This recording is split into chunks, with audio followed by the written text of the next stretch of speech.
జై శ్రీరామ్. అందరికీ నమస్కారం. ప్రతి ఒక్కరూ అదృష్టం కావాలని కోరుకుంటారు, కానీ అది అందరికీ వరించదు. ఎంతో పుణ్యం చేసుకుంటే కానీ అలాంటి అదృష్టం రాదు. కానీ భక్తిపూర్వకంగా మనస్ఫూర్తిగా మనం ఏది చేసినా అది మంచి ఫలితాలను అందిస్తాయి.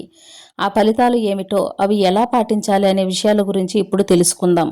ప్రతి ఒక్కరూ దేవుడిని పూజిస్తారు. భక్తిపూర్వకంగా దేవుడిని పూజిస్తే ఆ దేవతలు మీ కుటుంబాన్ని రక్షిస్తారు. మన ఇంటిపై దేవుని అనుగ్రహం ఉంటే మీ ఇంట్లోకి వెంటనే దేవతలు అడుగు పెడతారు. మన ఇంట్లో మనకే తెలియకుండా కొన్ని శుభ సంకేతాలు కనిపిస్తాయి. ఆ శుభ సంకేతాలు మీకు కూడా కనిపిస్తే మీ ఇంట్లో ఖచ్చితంగా దేవుడు ఉన్నట్టే. ఇక మీరు ఎంతో అదృష్టవంతులని, త్వరలోనే ఐశ్వర్యవంతులు అవుతారని పండితులు సూచిస్తున్నారు. మీ ఇంట్లో దేవతలు ఉంటే ఎలాంటి శుభ సంకేతాలు కనిపిస్తాయో ఈ వీడియోలో తెలుసుకుందాం. ముందుగా ఈ వీడియోకి ఒక లైక్ కొట్టి మా ఛానల్ని సబ్స్క్రైబ్ చేసుకోండి. లైక్ కొట్టడం మాత్రం అస్సలు మర్చిపోకండి. అలాగే జై శ్రీరామ్ అని కామెంట్ చేయండి. చాలామంది ఇళ్లలో అకస్మాత్తుగా మంచి సువాసనలు వస్తుంటాయి.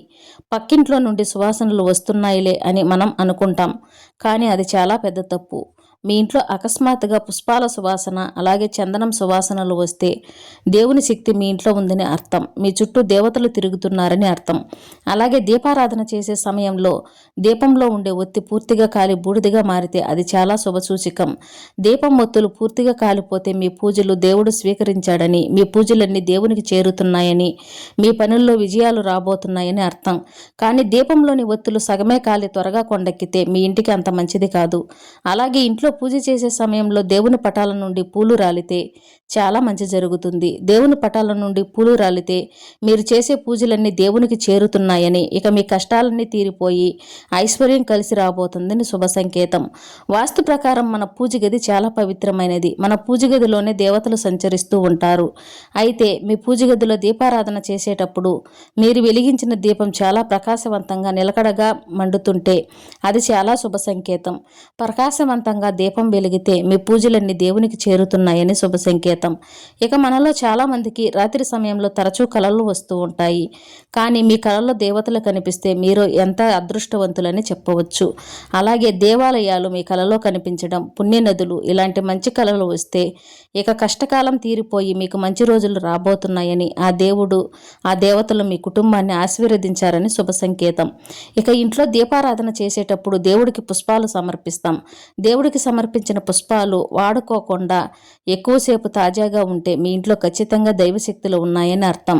అయితే వాడిపోయిన పుష్పాలు మాత్రం మన పూజ గదిలో ఉండకూడదు. పూజ గదిలో ఎండిపోయిన పుష్పాలు ఉంటే మీ ఇంట్లో నుండి దేవతలు వెళ్ళిపోతారు.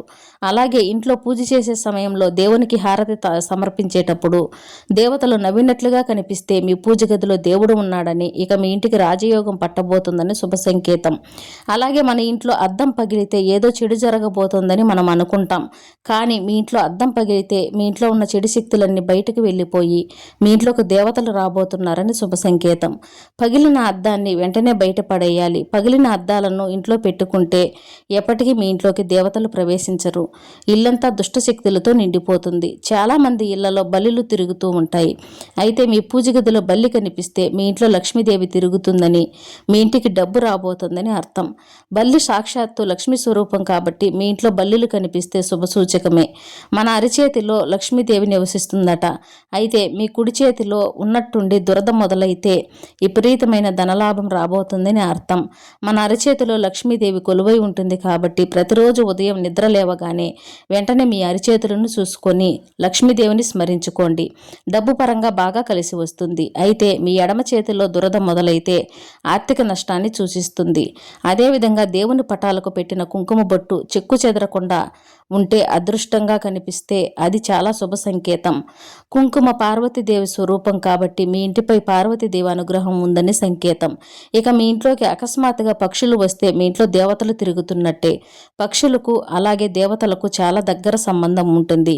మనకు కనిపించిన దైవశక్తులు పక్షులు ముందుగానే గ్రహించి మీ ఇంట్లోకి ప్రవేశిస్తాయి. కాబట్టి మీ ఇంట్లోకి పక్షులు వస్తే వాటిని బయటకు పంపేకండి. కొంచెం సేపు తర్వాత ఆ పక్షులే బయటకు వెళ్ళిపోతాయి. అదేవిధంగా గంట శబ్దం వినిపిస్తే చాలా శుభశకునంగా భావించాలి. ఉదయాన్నే మీకు గంట శబ్దం వినిపిస్తే మీకు మంచి రోజులు రాబోతున్నాయని, మంచి జరగబోతుందని అర్థం. అలాగే శంఖం శబ్దాలు వినిపించినా మీ ఇంట్లో దైవశక్తులు తిరుగుతున్నాయని అర్థం. ఇక మన ఇంట్లోకి పిల్లి రావడం లక్ష్మీ అనుగ్రహానికి సంకేతం. మీ ఇంట్లోకి పిల్లి వచ్చి మీ చుట్టూ తిరుగుతూ ఉంటే మీ ఇంట్లో లక్ష్మీదేవి ఉందని అర్థం చేసుకోవాలి. ముఖ్యంగా తెల్ల పిల్లి మీ ఇంట్లోకి వస్తే మీకు అదృష్టం పట్టబోతోందని అర్థం. అలాగే మీ ఇంట్లోకి నల్ల పిల్లి వస్తే దురదృష్టంగా భావించాలి. మీకు ధన నష్టం జరగబోతోందని సంకేతం. అలాగే మీకు అకస్మాత్తుగా డబ్బులు దొరికితే అది కూడా అదృష్టానికి సంకేతం. రోడ్డు పైన డబ్బులు దొరికితే ఎవరూ పడేసుకున్నారు అని అనుకోకుండా ఆ డబ్బును తీసుకొని ఎవరికైనా పేదలకు దానం చేయండి. మీకు దొరికిన డబ్బును దానం చేస్తే ఆ లక్ష్మీదేవి స్వయంగా మీ చేతులతో పేదలకు దానం చేయించి పుణ్య ఫలితాన్ని ప్రసాదించబోతోందని అర్థం. అలాగే మీ ఇంట్లోకి కోతులు రావడం చాలా శుభశకునం. మీ ఇంటికి కోతులు వచ్చే ఆహారాన్ని తింటే హనుమంతుని ఆశీర్వాదం మీ ఇంటిపై ఉందని అర్థం. ఇంటికి వచ్చిన కోతులను తరమకుండా వాటికి ఏదైనా ఆహారాన్ని పెట్టండి. పాలు లక్ష్మీ రూపం. మన వంటగదిలో అన్నపూర్ణదేవి నివసిస్తుంది. మీరు చూస్తూ ఉండగానే వంటగదిలో పాలు పొంగిపోతే మీ ఇంట్లో లక్ష్మీదేవి రాబోతుందని అర్థం. అలాగే మనలో చాలామందికి అనుకోకుండా వెంటనే సంతోషం కలుగుతుంది. ఎలాంటి కారణం లేకుండా మన మనసు చాలా ప్రశాంతంగా సంతోషంగా ఉంటుంది. ఒక 5 నిమిషాలు మాత్రమే అలాంటి అనుభూతి కలుగుతుంది. ఇలా మీకు కూడా జరిగితే మీ ఇంట్లో దైవశక్తులు తిరుగుతున్నాయని, దైవశక్తులు మీపై ప్రభావం చూపుతున్నాయని అర్థం. ఇక మీ పెరట్లో ఉన్న పూలు మొక్కలు బాగా పెరిగి పూలు విరబోస్తూ ఉంటే అది చాలా శుభసూచకం.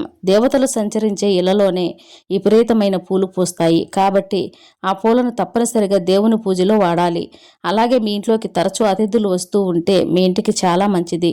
అతిథులు దేవతలతో సమానం కాబట్టి అతిథి దేవో భవ అని అంటారు.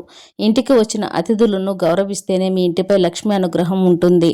అలాంటి సంకేతాలు మీ ఇంట్లో కూడా కనిపిస్తే మీ ఇంట్లో దేవుని శక్తి ఉందని, మీకు మంచి రోజులు రాబోతున్నాయని, ఆ దేవతలు ముందుగానే మీకు శుభ సంకేతాలను పంపించారని అర్థం చేసుకోవాలి.